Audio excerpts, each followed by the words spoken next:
Bismillahirrahmanirrahim. Assalamualaikum warahmatullahi wabarakatuh. Alhamdulillahirabbil alamin, hamdan katsiran thayyiban mubarakan fi kama yuhibbu rabbuna wa yardah. Wa asyhadu an la ilaha illallah wahdahu la syarikalah wa asyhadu anna Muhammadan abduhu wa rasuluh. Allahumma shalli ala nabiyyina Muhammad wa ala alihi wa man tabi'ahum bi ihsan ila yaumiddin. Allahumma inna nas'aluka ilman nafi'a wa rizqan thayyiba wa amalan mutaqabbala. Puji syukur kita panjatkan pada Allah. Salawat dan salam semoga tercurah pada Nabi besar, Nabi agung, Nabi kita Muhammad sallallahu alaihi wasallam. Baik, para jamaah sekalian, pada kesempatan pagi hari ini kita kembali akan mengkaji surat An-Nur ayat 1 sampai 20 dengan bahasan pelengkapnya dari buku Dia Tak Lagi Setia. Kita akan melihat masih seputar suami idaman. Kelanjutannya setelah kita lihat sampai 3 poin, suami idaman itu suami memahami agama, terus peduli pada kebagusan agama istri dan anaknya, terus memberi nafkah kepada keluarga dengan baik. Nah, sekarang kita akan bahas kelanjutannya, ditambah nanti bahasan mengenai curhat para istri tentang suami jika sempat kita sampai pada cerita 11 wanita. Baik, bisa lihat besaran nafkah itu seperti apa. Allah berfirman, liyunfik dzu sa'ati min sa'ati wa man qudira alaihi rizquhu falyunfik mimma ataahu Allah la yukallifullahu nafsan illa ma ataaha. Hendaklah orang yang mampu memberi nafkah menurut kemampuannya, dan orang yang disempitkan rezekinya hendaklah memberi nafkah dari harta yang diberikan Allah kepadanya. Allah tidak memikulkan beban pada seseorang melainkan sekedar apa yang Allah berikan kepadanya. Surat At-Talaq ayat ke-7. Lihat perkataan dari Ibnu Taimiyah. Abul Abbas Ibnu Taimiyah rahimahullah pernah berkata, yang tepat dan lebih benar sebagaimana yang dinyatakan oleh kebanyakan ulama, bahwa nafkah suami pada istri kembali pada kebiasaan masyarakat, kembali pada urf, dan tidak ada besaran tertentu yang ditetapkan oleh syariat. Nafkah itu berbeda sesuai dengan perbedaan tempat, zaman, keadaan suami istri, dan adat yang ada. Kita lihat di sini, kalau lihat besaran nafkah, ayat pun tidak tetapkan ya. Dan memang tidak ada dalil khusus untuk menetapkan besaran nafkah. Tidak ada dalil khusus untuk menetapkan besaran nafkah. Nah, nafkah ini nanti tergantung dari tempat dia berada di mana gitu.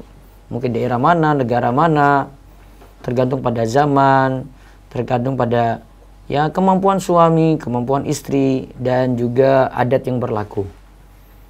Nah, terus bagaimana jika suami tidak memberi nafkah? Dari Aisyah radhiyallahu anha, ia berkata bahwa Hindun binti Utbah, istri dari Abu Sufyan, telah datang berjumpa Rasulullah sallallahu alaihi wasallam lalu berkata, "Wahai Rasulullah, sesungguhnya Abu Sufyan itu orang yang sangat pelit. Ia tidak memberi kepadaku nafkah yang mencukupi dan mencukupi anak-anakku sehingga membuatku mengambil hartanya tanpa sepengetahuannya. Apakah berdosa jika aku melakukan seperti itu?" Nabi Shallallahu Alaihi Wasallam bersabda, "Khudhi min malihi bil ma'ruf ma yakfiki wa yakfi banik." Ambillah dari hartanya apa yang mencukupi anak-anakmu dengan cara yang patut. Ya, terus yang keempat, lihat sini ya. Kalau nafkah ambil dengan cara yang patut. Berarti nanti sesuai dengan kebutuhan istri ya. Namun ketika suami tidak memberi nafkah, suami berdosa dalam hal ini. Maka istri boleh mengambil sebatas yang mencukupinya saja. Terus yang keempat, ini masih suami idaman ya, berusaha meluangkan waktu untuk istri dan anak. Lihatlah bagaimana Rasulullah Shallallahu Alaihi Wasallam meluangkan waktu untuk istrinya. Aisyah itu bercerita seperti ini. Ana kanat ma'an Nabi Shallallahu Alaihi Wasallam fi safarin. Qalat fasabaqtuhu ala rijlayya falamma hamaltu al-lahma sabaqtuhu fasabaqani. Faqala hadhihi bitilka sabaqah. Ia pernah bersama Nabi Shallallahu Alaihi Wasallam dalam safar. Aisyah lantas berlomba lari bersama beliau dan ia mengalahkan Nabi Shallallahu Alaihi Wasallam. Tatkala Aisyah sudah bertambah gemuk, ia berlomba lari lagi bersama Rasulullah Shallallahu Alaihi Wasallam. Namun kala itu ia kalah. Lantas Nabi Shallallahu Alaihi Wasallam bersabda, ini balasan untuk kekalahanku dahulu. Nah, ini balasan untuk kekalahanku dahulu. Ini berarti Nabi SAW saling berlomba lari dengan Aisyah. Luangkan waktu enggak? Ya jelas ini luangkan waktu dengan kesibukan Nabi SAW yang ada. Terus dari Aisyah radhiyallahu anha ia berkata, "Ra'aitu Nabiyya sallallahu alaihi wasallam yasturuni bi ridaihi wa ana anzuru ila al-habasyah yal'abuna fil masjid hatta akuna ana alladhi as'amu. Faqduru qadarul jariyah al-hadisa as-sin al-harisa al-lahwi." Aku melihat Nabi Shallallahu Alaihi Wasallam menutup-nutupi pandanganku dengan pakaiannya, sementara aku melihat ke arah orang-orang Habasyah yang sedang bermain di dalam masjid sampai aku sendirilah yang merasa puas. Karenanya, sebisa mungkin kalian bisa seperti gadis belia yang suka bercanda. Nah, di sini lihat Nabi SAW membiarkan Aisyah melihat anak-anak Habasyah itu sedang main-main di masjid. Ketika itu mereka bergoyang-goyang gitu. Kemudian ditonton oleh Aisyah radhiyallahu anha. Tapi di sini bukan goyangannya seperti menari-menari atau goyang-goyang dance yang ada saat ini ya. Bukan, ini mereka sambil bermain ya pedang untuk menghibur mereka untuk perang gitu. Nah, terus yang kelima. Banyak memaklumi kekurangan satu sama lain dan terus memperbaiki diri. Nah, suami yang baik itu dia pintar untuk maklumi ada kekurangan dari istri. Dia tidak menganggap ini semua perfect sempurna, walaupun mungkin istri baik agamanya juga, tapi tetap pasti ada sisi kekurangan. Maka kekurangan ini yang dimaklumi. Dari Abu Hurairah radhiyallahu anhu, Rasulullah sallallahu alaihi wasallam bersabda, la yafraq mu'minun mu'minatan in kariya minha khuluqan radiya minha akhar. Janganlah seorang mukmin membenci seorang mukminah jika si pria tidak menyukai suatu akhlak pada si wanita, maka hendaklah ia melihat sisi lain yang ia ridhoi. Nah, janganlah seorang mukmin membenci seorang mukminah. Jika si pria tidak menyukai suatu akhlak pada si wanita, maka hendaklah ia melihat sisi lain yang ia ridhoi. Jadi, ada kekurangan di sisi ini, jangan terlalu didominankan fokus untuk kesalahan tersebut ya, untuk mencari-cari kesalahan tersebut. Itu nanti diperbaiki, tapi lihat juga punya kelebihan yang lainnya. Yang ini nanti bisa mentolerir ya kekurangan yang ada. Terus yang keenam, suami punya kewajiban memenuhi hajat istri. Coba kita lihat di sini kisah Abu Darda dan yang dipersaudarakan dengan dia yaitu Salman. Nah, di sini ditunjukkan bagaimana Abu Darda itu sibuk dengan ibadahnya saja sampai melupakan istrinya. Nah, coba lihat kisahnya. Nabi SAW Ada kisah Abu Darda dan Salman yang dipersaudarakan oleh Nabi SAW sebagai berikut. Nabi SAW telah mempersaudarakan Salman dan Abu Darda. Suatu saat Salman mengunjungi saudaranya Abu Darda. Ketika itu Salman melihat istrinya, Ummu Darda, dalam keadaan tidak mengenakan. Salman pun berkata kepada Ummu Darda, "Kenapa keadaanmu seperti ini? Saudaramu Abu Darda seakan-akan ia tidak lagi mempedulikan dunia." Jawab wanita tersebut. Abu Darda kemudian datang. Salman pun membuatkan makanan untuk Abu Darda.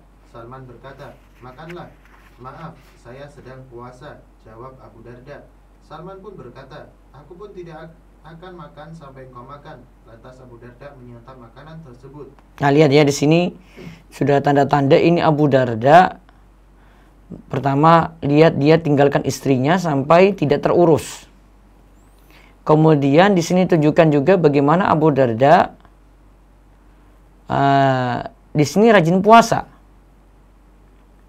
Sampai ada tamunya pun ya Abu Darda tetap puasa. Ada tamunya Salman, dia tetap puasa. Dia biarkan Salman makan, dia tetap melanjutkan puasa. Namun ketika itu Salman bilang, "Saya mau menyantap makanan ini kalau engkau juga turut menyantapnya." Nah, coba kita lihat keadaan Abu Darda di malam hari. Tadi kita sudah lihat poinnya, dia tidak mengurus istri, terus dia sibuk dengan ibadahnya, di antaranya puasa. Sekarang kita lihat keadaan Abu Darda di malam hari. Ketika malam hari tiba, Abu Darda pergi melaksanakan sholat malam. Salman malah berkata pada Abu Darda, "Tidurlah." Abu Darda pun tidur. Namun kemudian ia pergi lagi untuk sholat. Kemudian Salman berkata lagi yang sama, tidurlah. Ketika sudah sampai akhir malam, Salman berkata, mari kita berdua sholat. Lantas Salman berkata lagi pada Abu Darda, Inna li rabbika alaika haqqan wa li nafsika alaika haqqan wa li ahlika alaika haqqan fa'ati kulladhi haqqin haqqahu. sesungguhnya engkau memiliki kewajiban kepada Rabbmu, engkau juga memiliki kewajiban terhadap dirimu sendiri, yaitu memberi suplai makanan dan mengistirahatkan badan. Dan engkau pun punya kewajiban pada keluargamu, yaitu melayani istri. Maka berilah porsi yang pas untuk masing-masing kewajiban tadi. Abu Darda lantas mengadukan Salman pada Rasulullah SAW. Lantas beliau bersabda, Salman itu benar. Nah, sodaqo Salman, kata Nabi SAW. Tadi lihat ya, disebutkan kan kalau waktu malam Abu Darda itu sedikit tidur, dia mau penuhi waktu malamnya dengan sholat malam. Maka ditegur oleh Salman, sudahlah ini masih malam, ayo tidur. Kemudian ketika menjelang subuh baru mereka itu sholat bareng.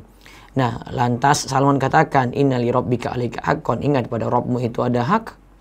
Wa li nafsika alaika haqqan, untuk dirimu juga butuh waktu istirahat, tidak terus-menerus dalam ibadah. Wa li ahlika alaika haqqan, untuk istrimu mbok diberikan waktu. Ya, waktu untuk istri kapan?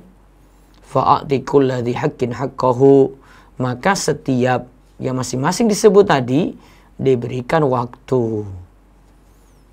Jadi jangan hanya sibuk ibadah saja, atau jangan hanya untuk kepentingan diri saja untuk menghibur diri, namun juga ada untuk kepentingan keluarga. Tiga ini diberikan masing-masing, semuanya diberi. Nah, itu keenam dari prinsip atau tipe suami idaman. Kemudian yang ketujuh adalah bersikap lemah lembut kepada istri. Suami yang baik tidak keras, tidak kasar, tidak main tangan, tidak melakukan KDRT. Dia sangat menghormati sekali wanita, sangat menghormati sekali istrinya. Sebagaimana dia tahu juga dia memiliki orang tua, dia memiliki ibu. Maka dia hormati layaknya seperti itu. Dari Abu Hurairah radhiyallahu anhu, Rasulullah sallallahu alaihi wasallam bersabda, kita lihat nasihat yang berharga agar berbuat baik pada istri. Istausu bin nisa fa innal mar'ata khuliqat min dhila wa inna a'waja syai'in fid dila'i a'lahu fa in dhahabta tuqimuhu kasartahu wa in taraktahu lam yazal a'waja fastausu bin nisa. Berbuat baiklah pada para wanita, karena wanita diciptakan dari tulang rusuk. Yang namanya tulang rusuk, bagian atasnya itu bengkok. Jika engkau mencoba untuk meluruskannya dengan kasar, engkau akan mematahkannya. Jika engkau membiarkannya, tetap saja tulang tersebut bengkok. Berbuat baiklah pada para wanita. Nah, hadis riwayat Bukhari dan Muslim. Tetap yang lurus tadi ada bengkoknya. Walaupun mungkin rajin ngaji, belajar agama gitu, tetap ada bengkoknya. Maka perlu diluruskan dengan cara yang halus, lemah lembut. Kalau bengkok tadi dikasari malah patah. Jadi bukan memperbaiki, malah tambah rusak. Juga Nabi SAW itu katakan, lihat ungkapan yang bagus dari Nabi SAW, irfaq bil qawarir. Lembutlah kepada gelas-gelas kaca, maksudnya para wanita. Nah, gelas-gelas kaca ini coba perhatikan gelas. Kalau gelas ini tidak dijaga baik-baik, ya digerakin kasar, disajikan dengan kasar, ya apalagi ada isinya, nah itu mudah pecah. Kalau sudah pecah, mau nyatukan lagi sulit. Juga ingat sabda Nabi SAW, Inna rifqa la yakunu fi syai'in illa zanahu, wa la yunza'u min syai'in illa syanahu. Sesungguhnya kelembutan itu tidaklah ada pada sesuatu, melainkan ia akan menghiasinya atau menjadikan sesuatu itu indah. Tidaklah dihilangkan kelemah lembutan itu dari sesuatu, melainkan akan memperjeleknya. Ada lemah lembut, segalanya jadi indah. Lemah lembut dicabut, maka akan memperjelek saja. Dalam hadis lainnya disebutkan juga, wa yu'ti ala rifqi ma la yu'ti alal unfi wa ma la yu'ti ala siwahu. Dan Allah memberikan kepada sikap lembut itu dengan apa yang tidak dia berikan kepada sikap kaku atau kasar, dan dengan apa yang tidak dia berikan kepada selainnya. Nah, Allah berikan kepada sikap lembut itu dengan apa yang tidak Allah berikan itu kepada sikap kaku atau kasar. Ini berbeda. Penyikapan dengan lemah lembut berbeda dengan penyikapan dengan kasar. Ya, dengan selain lemah lembut itu tentu hasilnya berbeda. Nah, itu yang ketujuh. Lemah lembutlah wahai para suami, wahai bapak-bapak yang ikut mendengarkan pada pagi ini, berlemah lembut pada istri. Terus yang kedelapan, berhias diri di hadapan istri sebagaimana suami menginginkan demikian pada istri. Ya, dia inginkan, suami kan inginkan istrinya cantik ya. Maka keadaan suami juga demikian. Jadi jangan dengan apa adanya gitu. Apalagi dengan keadaan yang istri itu nggak suka, bau mulutnya nggak enak, atau mungkin sampai bau rokok, ya itu dihindari. Allah berfirman, walahunna mislul ladzi alaihinna bil ma'ruf. Dan para wanita mempunyai hak yang seimbang dengan kewajibannya menurut cara yang ma'ruf. Jadi kalau suami itu senang istri berbuat demikian, suami juga harusnya seperti itu pula. Yang kesembilan, tidak banyak curiga pada istri. Ingat, tidak banyak curiga pada istri. Tidak banyak suuzon. Ya, tidak prasangka-prasangka jelek yang selalu muncul. Termasuk di sini juga tahu kalau suaminya itu baik-baik, ya karakternya baik, ya sifatnya baik. Ketika suami pergi keluar kota, ketika suami pergi kerja, mungkin ada tugas yang lain di luar kota jauh sampai LDR, ya maka harus tanamkan prinsip ini juga. Husnuzon lebih didominankan daripada suuzon. Terus inilah mengapa Rasulullah Shallallahu Alaihi Wasallam mengajarkan agar suami tidak terlalu penuh curiga ketika ia meninggalkan istrinya lalu datang dan ingin mengungkap aib-aibnya. Sabda Nabi Shallallahu Alaihi Wasallam, "Idza qadima ahadukum lailan fala ya'tiyanna ahlahu turuqan hatta tastahiddal maghibah wa tamtashi sya'ithah." Jika salah seorang dari kalian datang pada malam hari, maka janganlah ia mendatangi istrinya. Berilah kabar terlebih dahulu agar wanita yang ditinggal suaminya mencukur bulu-bulu kemaluannya dan menyisir rambutnya. Nah, ini maksudnya berpenampilan cantik istri itu, maka kalau pulang malam apalagi dari safar, beritahukanlah pada istri. Jadi jangan tiba-tiba bikin surprise. Ya, jangan seperti itu, tapi memberitahu. Nah, ini aturan. Terus dari Jabir bin Abdullah ia berkata, "Naha Rasulullah sallallahu alaihi wasallam ayyatruqa ar-rajulu ahlahu lailan yatakhawwanuhum aw yaltamisu atharatihim." Rasulullah sallallahu alaihi wasallam melarang seseorang mendatangi istrinya di malam hari untuk mencari-cari tahu apakah istrinya berkhianat kepadanya atau untuk mencari-cari kesalahannya. Nah, coba kita lihat perkataan ulama di bawah hadis semacam ini. Hadis semacam ini, kata Al-Muhallab, adalah dalil yang menunjukkan terlarang mencari-cari kesalahan dan kelengahan istri karena ini adalah bagian dari fitnah dan termasuk berburuk sangka padanya. Nah, itu termasuk buruk sangka, nggak boleh. Ya, berburuk sangka pada istri tidak boleh. Ya, sama istri juga tidak boleh berburuk sangka pada suami, suami juga demikian. Nah, jadi dalam Islam diajarkan seperti itu ya. Jadi hidup jadi tenang, tidak banyak risau, tidak banyak gelisah, tidak banyak sampai mikir, wah ini di HP suami saya ini ada apa ya, ini jangan perempuan lainnya, ini kok passcode-nya atau passwordnya ini kok sulit banget dibuka ya. Ya mungkin karena memang HP-nya canggih. Harus banyak-banyak husnuzon. Insya Allah tidak ada apa-apa gitu. Kecuali kalau memang ada indikasi-indikasi kuat, itu berbeda lagi. Terus suami idaman lagi yang ke-10 adalah tidak memukul istri di wajah dan tidak menjelek-jelekan istri. Jadi kalau istilah KDRT yang sering terjadi itu dalam Islam sudah dilarang keras. Di sini sampai wajah pun tidak boleh dipukul, istri tidak jelek-jelekan ya. Kadang sampai pertengkaran suami istri itu kita lihat di zaman ini, di pinggir jalan pun itu bertengkar. Istri ada yang dipukul di pinggir jalan. Orang-orang melihat, bahkan malah yang melihat itu dibantah. Ini istri saya punya hak untuk mukul dia. Tapi masalahnya ini di pinggir jalan. Tentu istri punya rasa malu yang besar sekali. Ya, walaupun mungkin dia salah gitu, tapi tidak diperlakukan seperti itu. Coba kita lihat apa yang dinasihati Rasul sallallahu alaihi wasallam dari Muawiyah Al-Qushairi. Ia bertanya pada Rasulullah sallallahu alaihi wasallam mengenai kewajiban suami pada istri. Lantas Rasulullah sallallahu alaihi wasallam bersabda, "Antu ta'imaha idza ta'imta wa taksuha idza iktasaita aw iktasabta wa la tadrib bil wajhi wa la tuqabbi wa la tahjur illa fil bait." Engkau memberinya makan sebagaimana engkau makan, engkau memberinya pakaian sebagaimana engkau berpakaian, atau engkau usahakan dan engkau tidak memukul istrimu di wajahnya, dan engkau tidak menjelek-jelekannya serta tidak mendiamkannya dalam rangka nasihat selain di rumah. Nah, terus lihat di sini pada kalimat ya, wala tadribil wajha, janganlah engkau memukul wajah. Nah, kenapa tidak boleh memukul wajah istri? Ini ya, bapak-bapak, para ikhwan, ini perhatikan nih. Kenapa tidak boleh memukul wajah istri? Ya, lihat. Karena wajah adalah bagian tubuh yang paling mulia dan paling terlihat oleh orang lain. Orang tahu kecantikan tuh ada pada wajah. Coba kalau itu cacat, coba kalau itu rusak gitu ya. Terus di wajah terdapat anggota lainnya yang mulia dan lembut. ada yang lembut, ada hidung, ada telinga, ada mata, coba. Rawan kalau itu dipukul. Terus Hadis ini merupakan dalil wajibnya menjauhi memukul wajah ketika mendidik istri. ya. Dalam hadis di atas pun terdapat ajaran tidak menjelek-jelekan istri dan tidak mencela atau mendoakan jelek pada istri, seperti dengan doa semoga Allah menjelekanmu. Seperti ini tidak Nah, dibolehkan. ini juga tidak boleh. Terus dalam hadis lainnya dari Abdullah bin Zam'ah dari Nabi SAW, beliau bersabda, la yajlidu ahadukum imra'atahu jaldal abdi summa yujami'uha fi akhiril yaumi.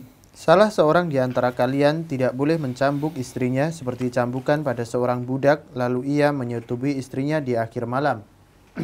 Terus Aisyah radhiyallahu anha, Aisyah radhiyallahu anha menceritakan mengenai Rasulullah sallallahu alaihi kita lihat wasallam. tentang Rasul SAW. Aisyah katakan, ma ra'aitu Rasulullah sallallahu alaihi wasallam daraba khadiman lahu qattun wala imra'atan lahu qattun wala daraba biyadi syai'an qattun illa ayyujahida fi sabilillah. Aku tidaklah pernah sama sekali melihat Rasulullah sallallahu alaihi wasallam memukul pembantu, begitu pula memukul istrinya. Beliau tidaklah pernah memukul sesuatu dengan tangannya kecuali dalam jihad atau berperang di jalan Allah. Nah, terus di sini ada catatan lagi, boleh mendidik istri dengan memukul, namun tidak di wajah. Ingat Bapak-bapak. Dan tidak dengan pukulan yang keras.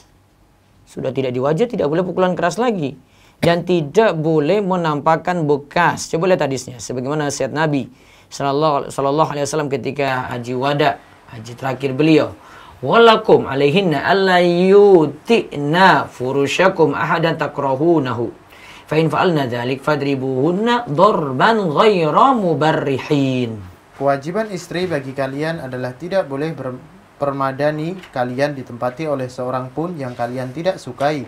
Jika mereka melakukan demikian, pukullah mereka dengan pukulan yang tidak membekas. Jadi bukan pukulan seperti petinju, bukan. Ini tidak latih tinju terus bawa ke istri di rumah gitu, enggak. Nah, itu dijaga baik-baik istrinya. Nah, adapun kaidah dalam mukul istri, lengkapnya kita lihat di ayat An-Nisa ayat 34 ya. Allah berfirman, wallati takhafuna nusyuzahunna fa'iduhunna wahjuruhunna fil madaji wadribuhun. Baca.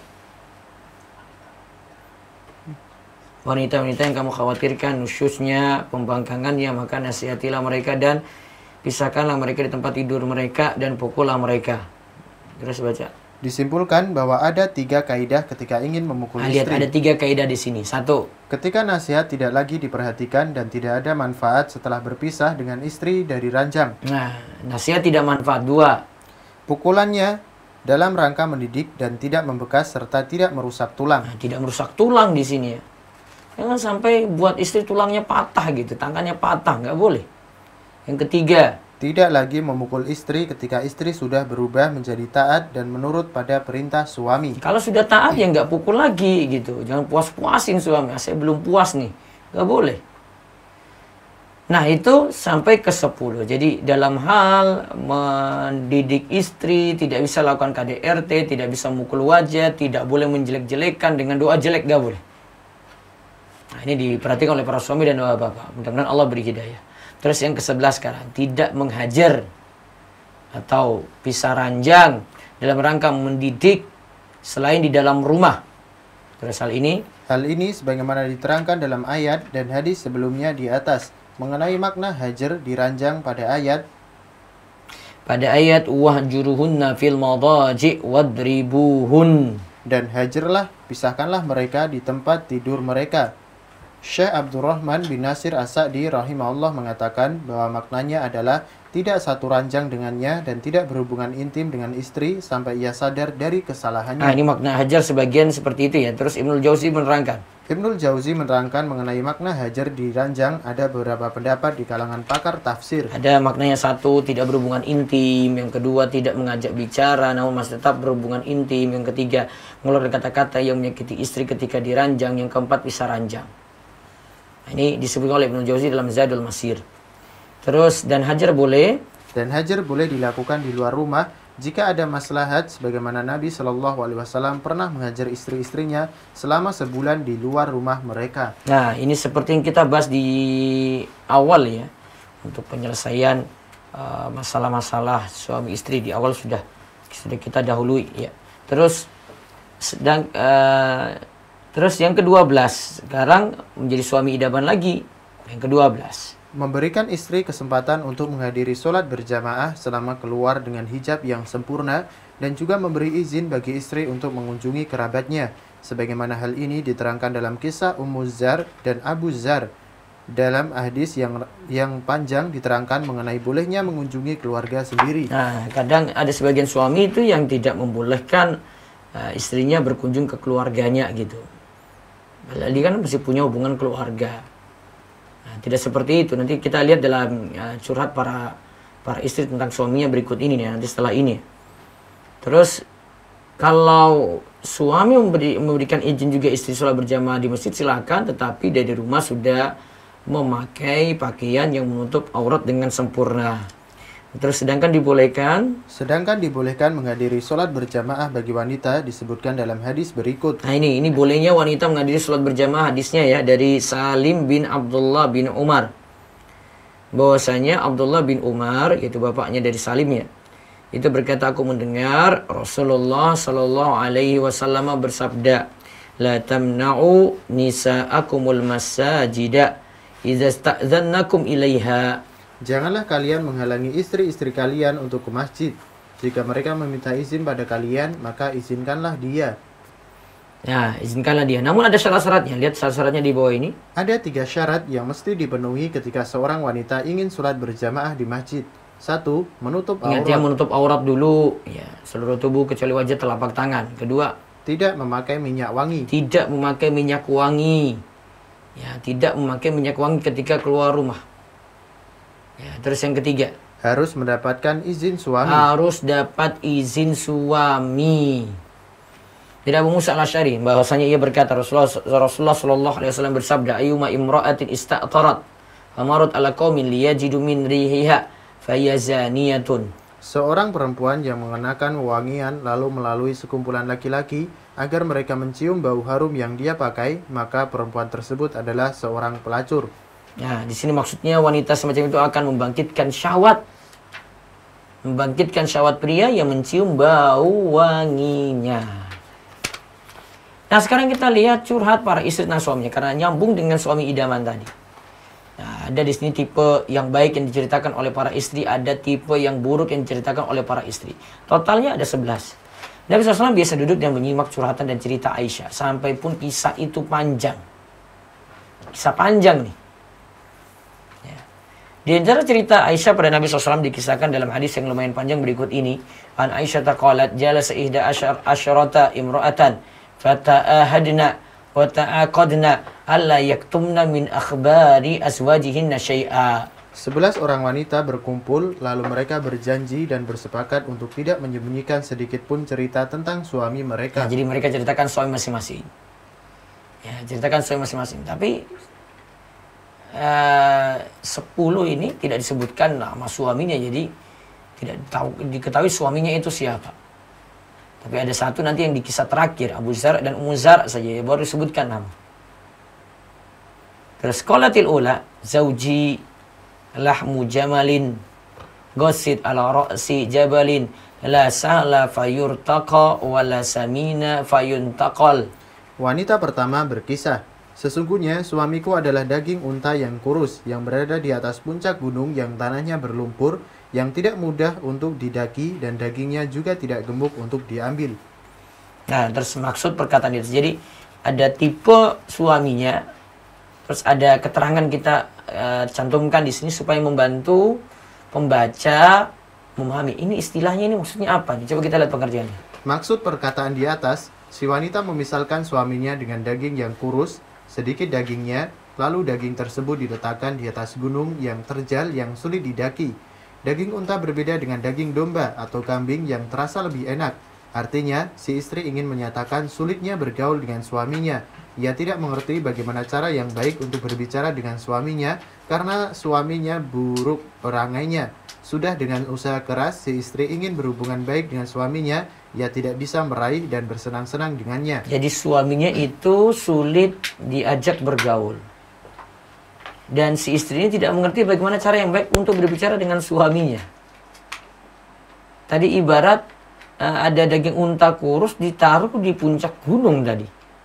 Di puncak gunung yang tanahnya berlumpur. Mau dicapai sulit gitu.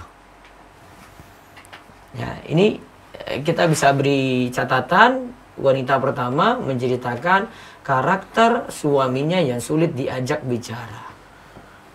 Sulit diajak ngobrol. Sudah dengan usaha keras, si istri berusaha, ia tidak bisa meraih dan bersenang-senang dengan suaminya. Ya, berarti ini sifat yang kurang ya dari suami. Kita catat, wanita pertama ini menyifatkan sifat yang kurang yang ada pada suaminya.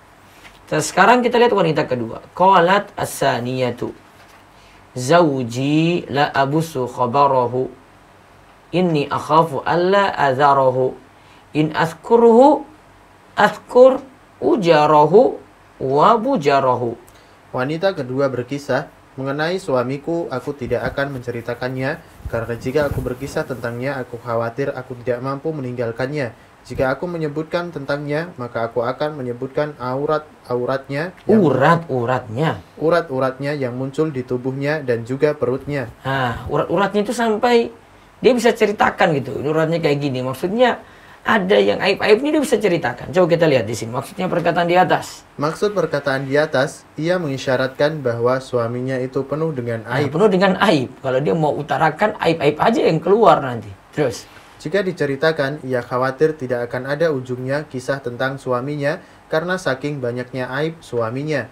Jika aibnya disebut, maka akan nampak aib luar seperti urat di badan dan dalam tubuhnya seperti urat di perut. Ada pula yang menafsirkan jika si istri menceritakan aib suaminya, maka ia khawatir akan berpisah darinya.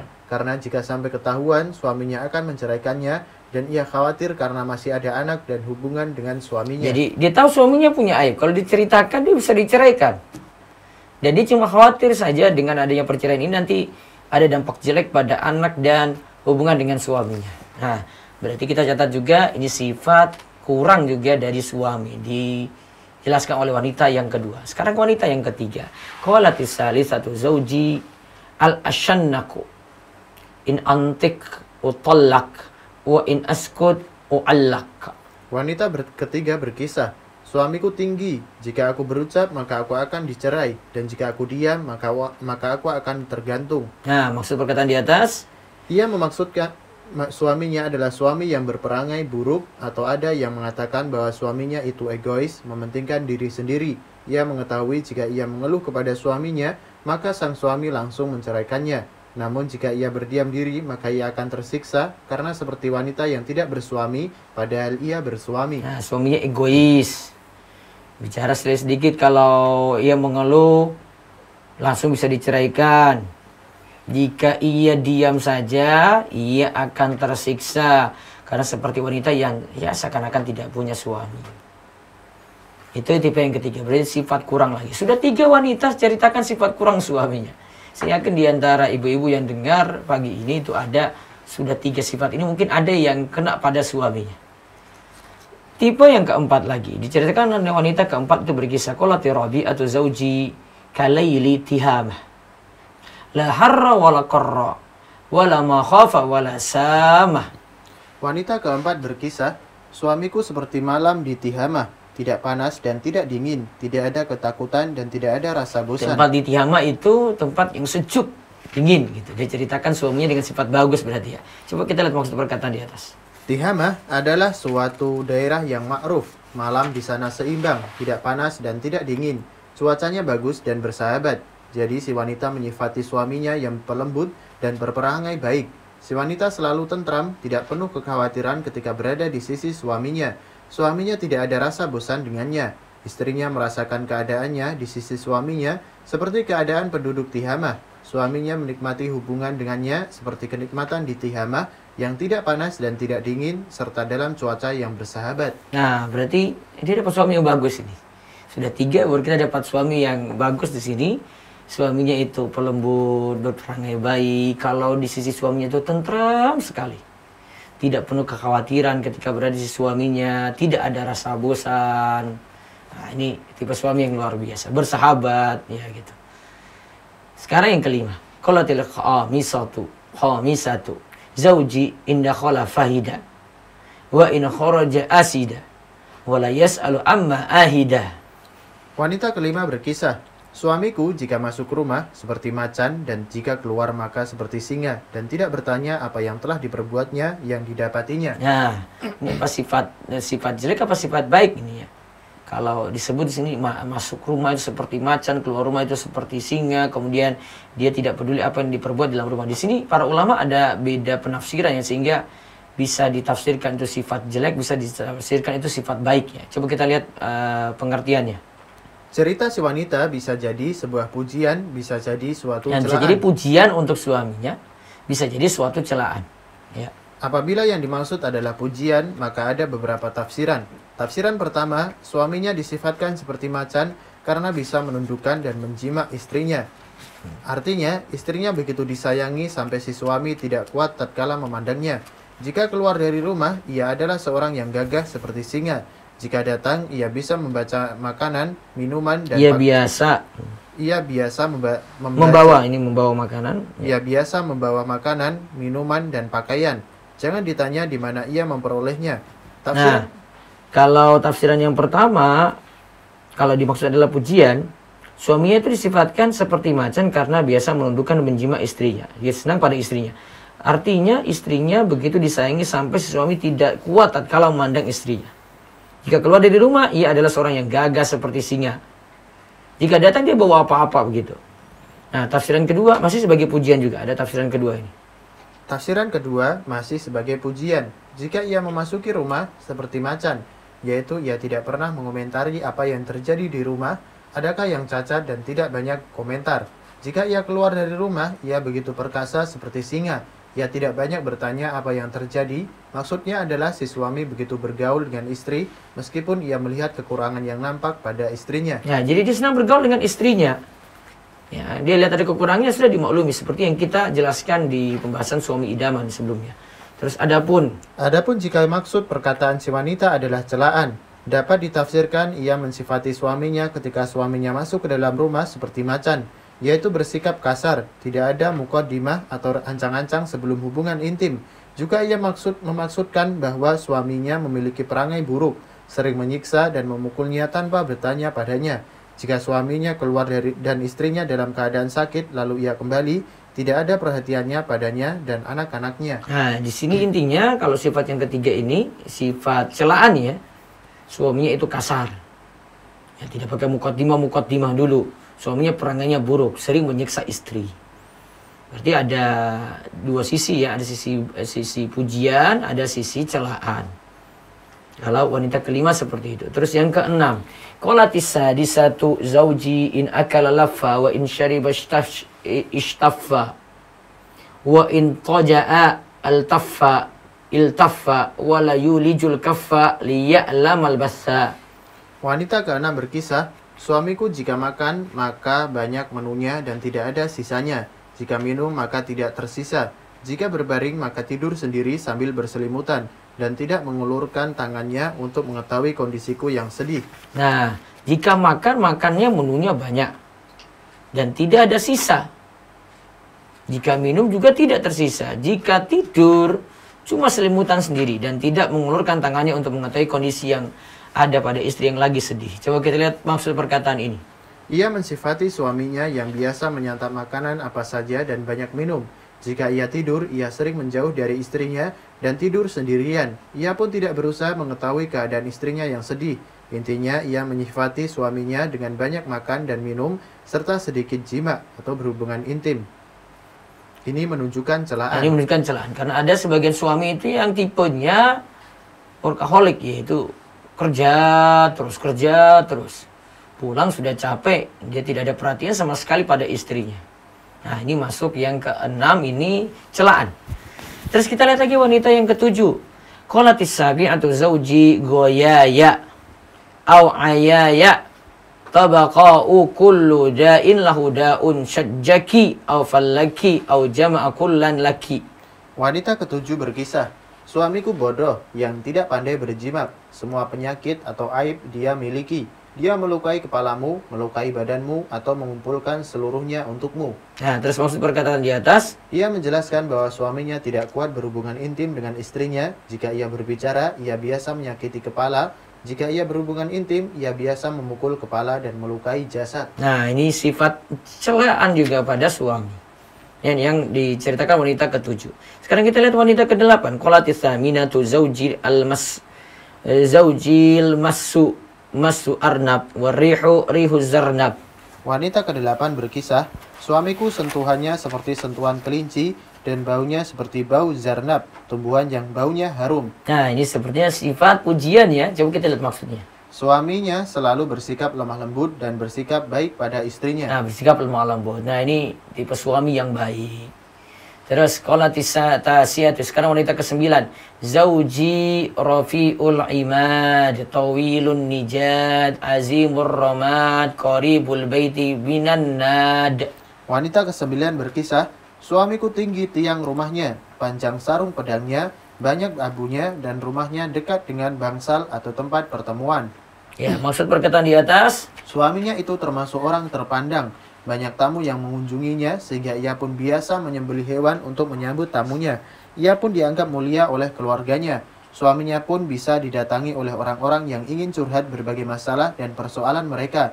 Ia terkenal dengan sifatnya yang mulia, orang yang terpandangan, berakhlak mulia dan memiliki pergaulan orang yang terpandang terus berakhlak mulia dan memiliki pergaulan yang baik dengan sesama. Nah, jadi banyak tamu, dia banyak bergaul, banyak orang-orang itu cari dia, butuh dia. Nah, ini sifat suami yang dari sisi ini dipuji ya, karena barangkali dia seorang tokoh atau seorang panutan. Terus yang ke-10, qalatil ashiratu zauji malik. Wa ma malik? Maliku khair min zalika lahu ibilun kathiratul mabarik qalilatul masarih wa idza sami'na sautal muzhir aiqanna annahunna hawalik. Wanita ke-10 berkisah, suamiku namanya adalah Malik, dan siapakah gerangan si Malik? Nah, ini juga berarti nomor 10 dan 11 nantinya disebutkan nama suaminya ya. Terus Malik adalah lebih baik dari pujian yang disebutkan tentangnya. Ia memiliki unta yang banyak kandangnya dan sedikit tempat gembalanya. Dan jika unta-unta tersebut mendengar kayu dari tukang jagal, maka unta-unta tersebut yakin bahwa mereka akan disembelih. ya, maksud perkataan di atas, Suaminya memiliki banyak unta sebagai persiapan untuk menyambut tamu. Artinya, suaminya memiliki akhlak mulia. Ia sering memuliakan para tamu dengan pemuliaan yang luar biasa. nah, sering memuliakan para tamu. Kalau tadi ada yang punya banyak tamu, kalau ini sifat baiknya dia menghormati para tamu. Nah, kalau kita lihat dari 10, baru 10 ya, kurang 1 nih ya. Kalau 10 pujian, kalau ke-9 pujian juga. Kalau yang ke-8 pujian, ada 3. Terus kalau yang ke-7 celaan. Ya, kalau yang ke-6 itu celaan. Yang ke-5 itu bisa celaan, bisa pujian. Yang tadi disifati masuknya itu seperti macan, keluarnya itu seperti singa ya. Nah, kalau kita lihat di sini ya hampir 50-50 ya. Berimbang. Ada yang ceritakan dari sisi pujian pada suaminya, ada yang ceritakan si celaan. Dan ini menunjukkan realita juga kalau kita lihat dari tipe-tipe suami yang ada itu seperti itu. Ada yang istrinya puji, ada yang istrinya itu cela ya. Kenyataannya itu seperti itu. Nah, endingnya ini pada kisah ke-11. Qalatil hadiyata asyrata zauji Abu Zara. Fama Abu Zara anasa min huliyin uzunayya wa mala'a min syami adudayya wa bajjahani fabajahtu ila nafsi. Wanita ke-11 berkisah, suamiku adalah Abu Zar'. Siapa gerangan Abu Zar'? Dialah yang telah memberatkan telingaku dengan perhiasan dan telah memenuhi lemak di lengan atas tanganku dan menyenangkan aku, maka aku pun gembira. Nah, tentang kisah ini Abu Zar' dan Ummu Zar' kita akan bahas insyaallah pertemuan besok pagi, sekaligus pembahasan tentang poligami.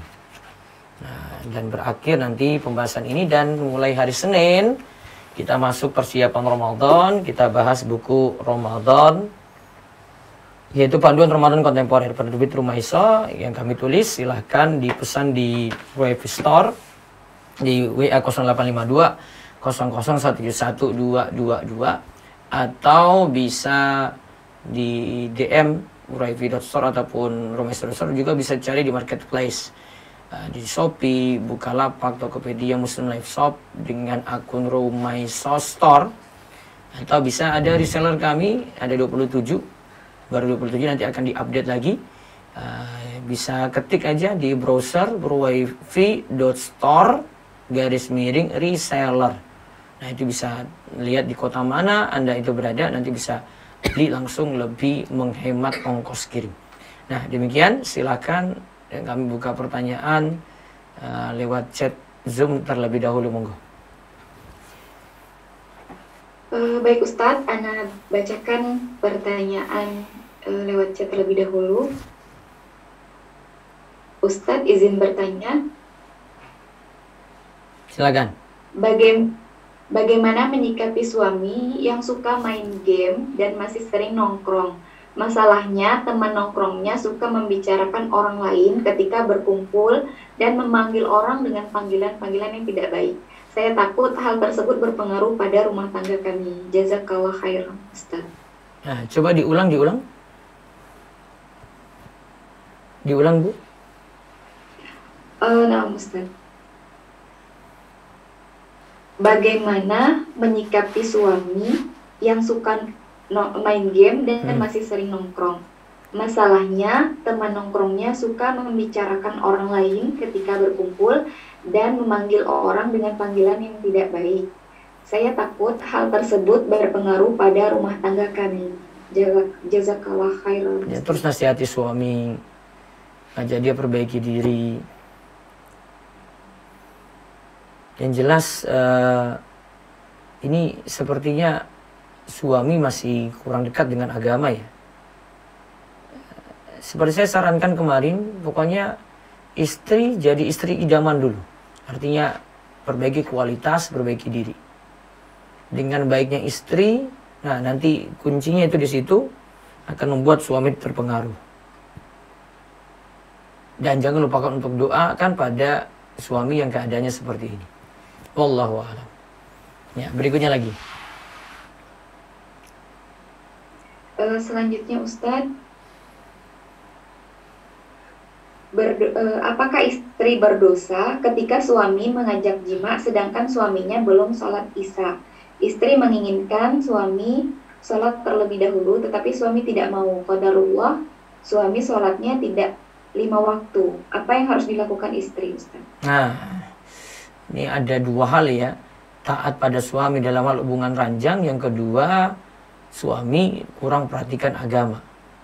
Nah, sama seperti jawaban saya di pertanyaan pertama tadi, istri perbaiki diri terus, tapi tetap harus nasihati suami. Mungkin dalam hal ini prinsipnya tetap suruh suami sholat dulu. Nanti berikutnya ya, suruh suami sholat dulu, baru penuhi apa permintaan suami tadi.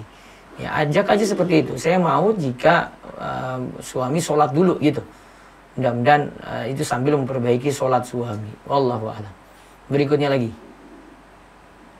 Selanjutnya, dengan tipe-tipe suami seperti yang Ustadz sebutkan, sikap istri harusnya bagaimana? Cukup hanya bersabarkah? Karena ketika dikomunikasikan suami menjadi marah. Nah, ini tergantung tipe suami seperti apa. Ada tipe suami yang bisa diomongi langsung, bisa berubah dan bisa sadar gitu. Tapi ada tipe suami yang jika diberitahu lihat keadaan dulu. Ada juga yang nggak mau diberitahu. Nah, yang paham seperti ini apa? Istri. Nah, istri nanti lihat, ya, suami saya itu bukan tipe yang harus diberitahu langsung, kayaknya dia nggak kena ini, malah saya dimarahin. Nah, dia lakukan cara yang lain. Bisa jadi cukup yang lain aja nasihati deh, karena dia mungkin rasa jadi pemimpin gitu. Atau dia nanti lihat lagi keadaan, bisa jadi kasih suatu media saja kepada suami. Nanti tiba-tiba dia putarin video ceramah atau setel di HP, atau mungkin dia forward suatu pesan gitu di WhatsApp. Bisa seperti itu. Maka tergantung tipe suami masing-masing. Allah. Jadi tadi ada 10, ada yang dicela, ada yang dipuji, itu juga ada penyingkapan sendiri itu. Ada yang mungkin hanya bersabar. Hanya bersabar, terus sambil dia perbaiki diri, berdoa, ya, tunggu satu waktu, mudah-mudahan Allah kasih hidayah. Namun dengan dia perbaiki diri, insya Allah dengan ini suami insya Allah akan terbuka itu. Pasti ada suatu jalan dengan cara bagaimana Allah akan membuka pintu hatinya. Dan tidak mungkin Allah sia-siakan doa. Satu lagi sebelum ke raise hand, monggo. Baik, Ustadz. Bismillah, Ustadz. Bagaimana mengetahui perangai calon suami yang tidak kasar terhadap istrinya kelak? Perangai suami yang apa? Tidak kasar. Coba diulang, Om.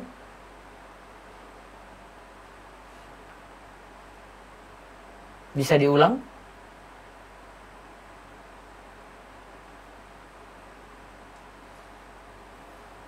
Mungkin ada ini kendala sinyal ya. Kita kayaknya.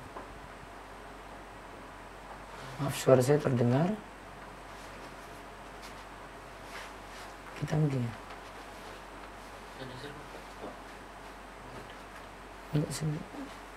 Suara kami terdengar?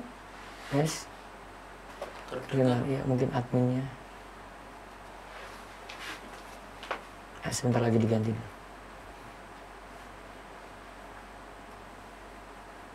Ya. Apakah bisa via chat? Iya. Via hand terlebih dahulu, Ustaz? Iya, silakan resen dulu. Baik. Ahi Egi, silakan dibuka mic-nya.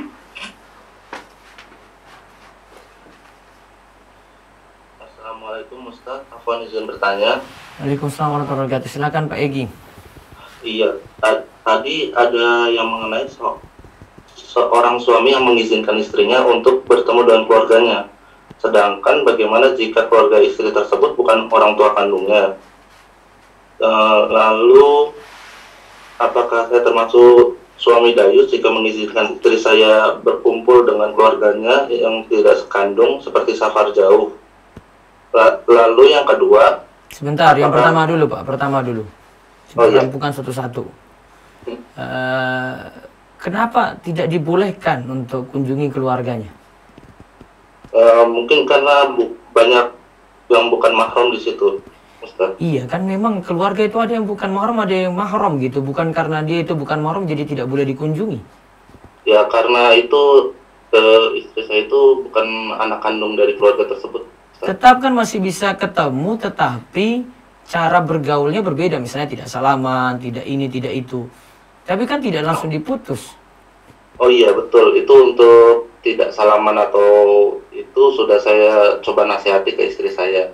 Tapi semenjak saya nasihati itu, tindakan keluarganya seperti memusuhi saya dan istri saya gitu. Cara bersikap jangan tambah menjauh, nanti tambah seperti itu lagi, Pak. Oh, berarti saya harus mendekat lagi biar Iya. dianggap buruk atau apa ya? Iya. Harus tetap mendekat. Mudaratnya lebih besar, Pak, kalau punya hubungan yang jauh dengan keluarga sendiri gitu. Berarti, ya, seperti itu. Iya, jadi diingat saja, bukan mahram bukan berarti tidak boleh punya hubungan, tetap punya hubungan, tapi cara bergaulnya saja gitu. Harus dibatasi juga ya? Dibatasi, cuma ketika ketemu saja mau salaman kayak begitu aja, tapi kalau ngobrol kan biasa. Iya. Untuk pertanyaan keduanya itu sudah terjawab, Ustaz. Alhamdulillah. Iya. Ya, itu saja pertanyaan dari saya, Ustaz. Iya. Jazakallahu Oh iya, Allah ibarik fiik. Berikutnya lagi silakan yang LSM. Mbak Dari, silakan dibuka mic-nya. Assalamualaikum warahmatullahi wabarakatuh, Ustadz. Waalaikumsalam warahmatullahi wabarakatuh. Ustadz, Afwan izin tanya. Ustadz, saya punya ponakan. Terus ponakan saya waktu kemarin saya tanya tentang akidah gini. Allah di mana? Terus ponakan saya bilang Allah di surga. Itu salah atau enggak sih, Ustadz? Enggak benar, enggak benar. Enggak benar, harusnya Allah di atas kan, Ustadz? Allah di atas seluruh makhluknya. Oh, oke. Kalau gitu cara menerangkannya lagi tuh harus diceritakan Allah itu di atas gitu, Ustadz. Pokoknya bilang Allah di atas seluruh makhluknya, bukan di dalam surga. Oh, ya, baik Ustadz. Lalu Ustadz mau tanya lagi, kalau misalnya ada pernikahannya itu walinya kakak tiri, apakah sah atau enggak Ustadz? Walinya kakak tiri. Ini siapa yang nikahkan ini? Gimana Ustadz? Yang tentukan jadi wali siapa? Dari Ustadznya yang nikahinya. Ini enggak lewat KUA? Enggak. Enggak mau saya jawab itu. Oh, ya. Soalnya Baik. kenapa nggak lewat resmi-resmi saja gitu? Kalau resmi-resmi nggak akan kayak begini jadinya. Oh ya, baik Ustadz. Terima kasih. Terima kasih jazakallahu khairan. Ya, Kom. Ya. Berikutnya. Dari Sen lagi silakan. Umu Raisa, silakan dibuka mic-nya. Assalamualaikum warahmatullahi wabarakatuh, Ustaz. Iya, waalaikumsalam warahmatullahi wabarakatuh. Ustaz, Afwan izin bertanya. Ustaz, misalkan kan ada seseorang A itu menyampaikan ke B tentang perkataan C gitu, Ustaz. Sedangkan kalau yang B itu mau tabayun ke C, tapi tidak nantinya tidak menimbulkan kayak semacam diadu domba, itu gimana caranya ya, Ustaz? Perlu dikonfirmasi ke C atau tidak perlu, Ustaz? Kalau tujuannya sampai buat konflik, jangan dulu gitu. Jangan disampaikan dulu, lihat keadaan. Kalau enggak si penyampai tadi itu malah jadi pembuat namimah. Betul, Ustaz. Cuman karena kalau tidak tabayun gitu, kan itu perkataan tidak benar ya, Ustaz. Iya, tapi kadang kita mungkin ngambil sikap cuek aja gitu, nggak usah turut campur. Walaupun kita yang dibicarakan gitu ya, Ustaz ya. Kecuali kalau kita yang dibicarakan gitu.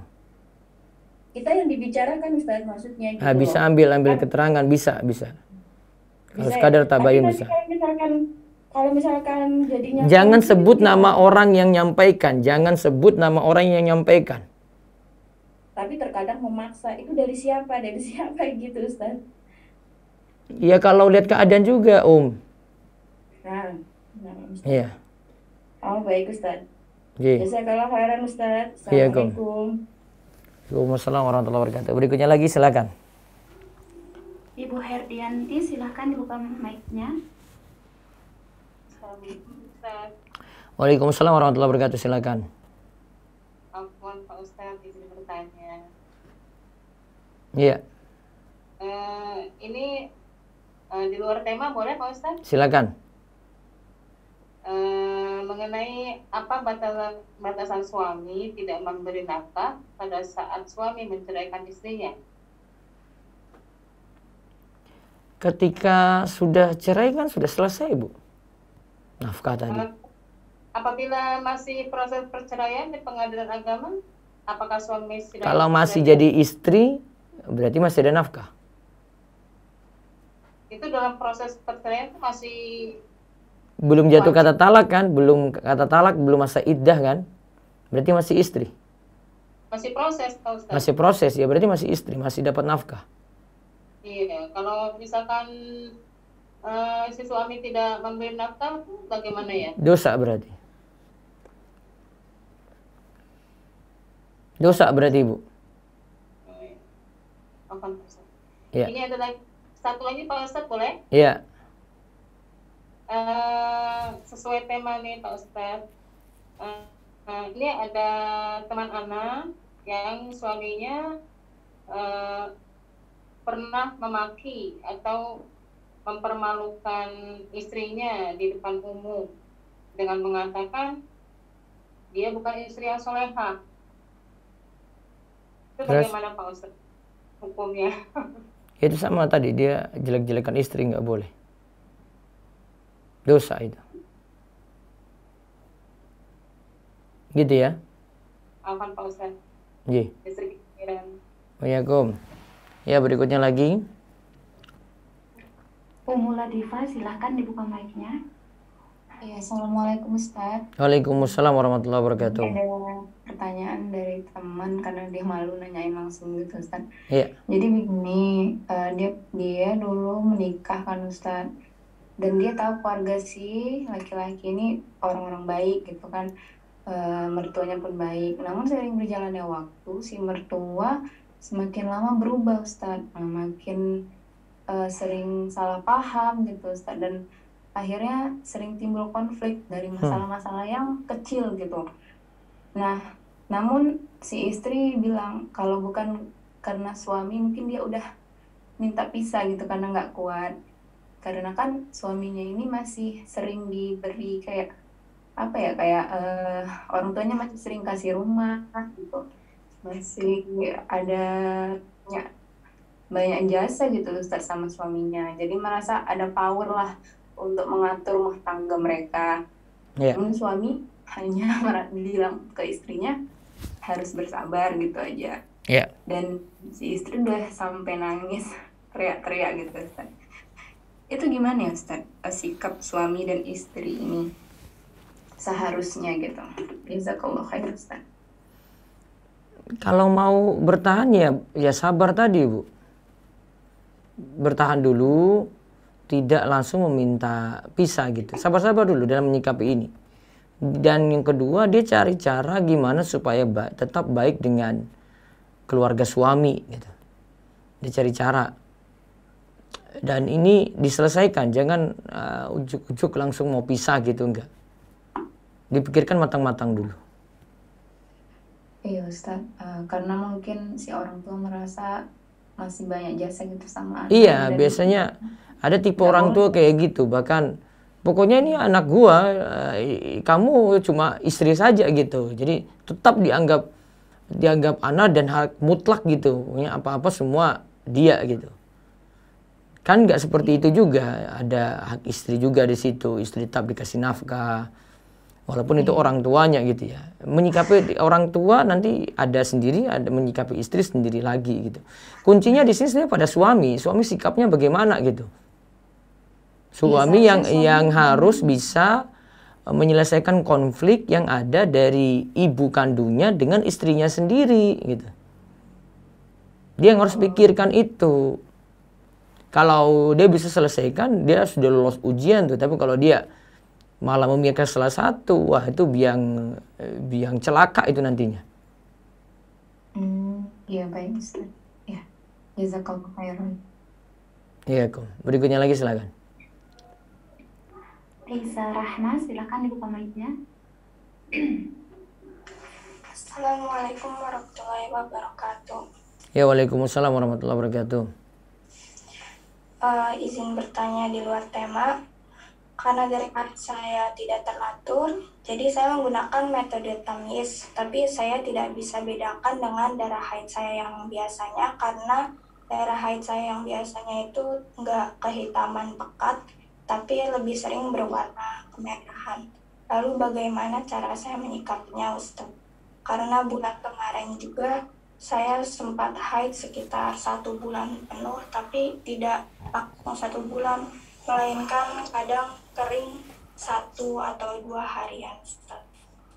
Sampai akhirnya di bulan Maret ini kering 8 hari. Namun sekarang keluar lagi dan saya tidak bisa bedakan fisiknya dari darah, dari 2 kali saya keluar darah itu, Ustaz. Ketika bulan ini sudah punya pengalaman haid yang lama kan? Maksudnya, Ustaz? Maksudnya kenapa sampai tidak bisa membedakan tadi gitu loh? Apa baru kali ini saja atau sudah dari dulu? Sebenarnya saya dari dulu itu emang darah haidnya berwarnanya seperti itu, Ustaz. Tapi tidak banyak gitu. Jadi pertama saya haid itu sebenarnya normal. Lalu mendekati beberapa bulan setelah itu mulai agak banyak banget gitu, Ustaz. Kadang 15 hari, kadang 1 bulanan gitu, Ustaz. Dari dulu kayak begitu kebiasaannya? Iya. Terus warna darahnya seperti itu juga dari dulu? Kurang lebih, Ustaz. Kira-kira darah haidnya sama seperti dulu nggak? Iya sih, Ustaz. Sama kan? Nah, berarti Banyak aja. nggak, saya bukan masalah banyaknya, warnanya. Iya, merah. Sama ya? Iya. Merah kehitaman? Enggak, saya biasanya kalau darah haid itu merah biasa. Terus kadang ada gumpalan-gumpalannya, terus baunya bukan busuk tapi bau anyir darah. Kalau dulu pernah dapat yang bau nggak enak gitu nggak dari darah tadi? Pernah, dulu pernah. Ini seperti Di awal haid. Nah, coba tanyakan ke pakar kesehatan dulu ini ya. Kayaknya problem di situ satu. Terus yang kedua, ini sulit dibedakan. Berarti pakai patokan urf saja. Urf wanita 6 atau 7 hari, pakai itu aja untuk haid. Sisanya disikapi istihadah. Nah, Ustaz, jazakallah khair. Gitu ya, iya. Sambil nanti diperiksa. Baik, berikutnya lagi silakan. Ibu Maiti, silahkan dibuka mic-nya. Ibu Maiti. Umurana, silahkan dibuka mic-nya. Nama Ustaz, Afwan. Ya, silakan, Bu Maiti. Afwan Ustaz. Ya. Afwan Ustaz, Ana ya? Ya, silakan Bu Maiti. Ini Ustaz, ada bukan fenomena ya. Sekarang kan ada contoh gitu loh Ustaz. Jadi semacam panutan. Ustaz yang baru menikah kemudian menyampaikan bahwa ketemunya di aplikasi ini, sedangkan anak-anak untuk masa sekarang itu condong lebih ke medsos gitu Ustaz ya. Ketemunya di ta'aruf tapi ketemunya di TikTok. Nah, jadi kan itu jadi membuat tidak dengan kutip contoh ya Ustaz. Nah, sampai anak-anak juga menyampaikan, iya kalau di TikTok begini, sedangkan anak kan kurang terlalu mendalami di TikTok itu gitu. Bagaimana menyikapinya ya Ustaz ya, memberikan pembelajaran untuk anak-anak bahwa ya itu bukan contoh yang baik gitu loh Ustaz. Ya, dia dapat yang setipe, Bu. Setipe yang senang TikTok juga. Kenapa Ustaz? Ya, senang nyanyi, yang senang joget gitu. Setipe, persis plak gitu. Gak mungkin gak setipe, Bu. Iya, padahal kan Ustadznya itu apa ya? Biarin Bu, itu kan Ustadz selebriti, biarin aja. Iya, maksudnya Anda memberikan pembelajaran. Kalau berikan pembelajarannya, sampaikan saja, nggak kayak gitu. Dia bukan tipe yang bagus juga dapat. Mau sampaikan gimana ya? Bilang saja kalau mau bagus ya dapat dari majelis ilmu yang punya ilmu gitu. Halo. Nah, iya suaranya putus Ustaz, sempat nggak ada tadi. Iya. Jadi tipe ustadz Bu, tipe ustadz itu tidak ada standar baku di negeri kita. Orang ngajar Iqra saja, ngajar Quran sudah disebut ustadz Bu. Nah, ya, harus dilihat kapabilitas, dia punya kemampuan apa gitu. Kalau gak punya kemampuan apa-apa, cuma pintar ngajar Quran saja, saya mau sebut ustadz ya standarnya kayak gitu. Dia dapat yang standar juga. Itu sayangnya di negeri kita emang tidak ada standar baku, tidak ada standar spesifikasi kiai itu bagaimana, ustadz itu bagaimana. Ya, kalau Kemenak mau buat standar ya harus lulus kompetensi dong. Tapi jangan memihak ke salah satu golongan saja kalau mau buat tes kayak begini. Nah, itu yang disayangkan gitu loh. Jadi gitu aja jawaban gampangnya. Itu cuma ngajar Quran kok. Dia bisa jawab fikih muamalah, dia bisa paham akidah dengan benar, dia bisa paham masalah-masalah fikih keluarga dengan benar. Dia bisa selesaikan solusi kayak gitu. Kalau nggak bisa ya sudah, dia spesifikasi dalam masalah ngajar Quran saja. Nah, dia disebut ustadz ya gara-gara itu. Nah, Yang dia dapat yang setipe dengan itu. iya. Gitu. Paham. Nah, Afwan, satu lagi boleh? Iya. Gini, kebetulan keluarga besar suami itu mengundang kami. Kita kan di luar kota, Ustadz. Nah, Iya. basic home-nya suami kan di suatu kota gitu, Ustadz. Iya. Nah, itu mau mengadakan acara haul untuk kedua orang tuanya. Nah, bagaimana sikap Ana ya, Ustadz ya, untuk menghadirinya gitu loh. Sedangkan suami mempersilahkan ke Ana gitu, maksudnya setelah saya sebagai istrinya mau datang, gimana? Saya menyikapinya gimana, Ustaz? Menolak atau dipandang maslahat mudorot. Kadang datang tapi tidak masuk dalam acara inti, cuma nyetor muka saja karena untuk kurangi mudorot. Oh, jadi kalau bisa nggak datang lebih bagus gitu. Ya itu hubungannya dengan tadi Ustaz, silaturahmi gitu. Iya.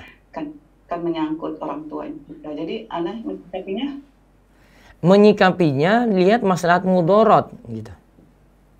Kalau ada mudorotnya nggak datang, mendingan datang setor muka, Bu. Tapi tidak masuk dalam acara inti. Itu ingat kaidah saya kayak gitu terus, Bu. Tapi paling tidak kan kalau datangnya nanti bantu gitu ya, Ustaz. Iya, yang penting tidak masuk dalam acara inti. Kurangi mudorot.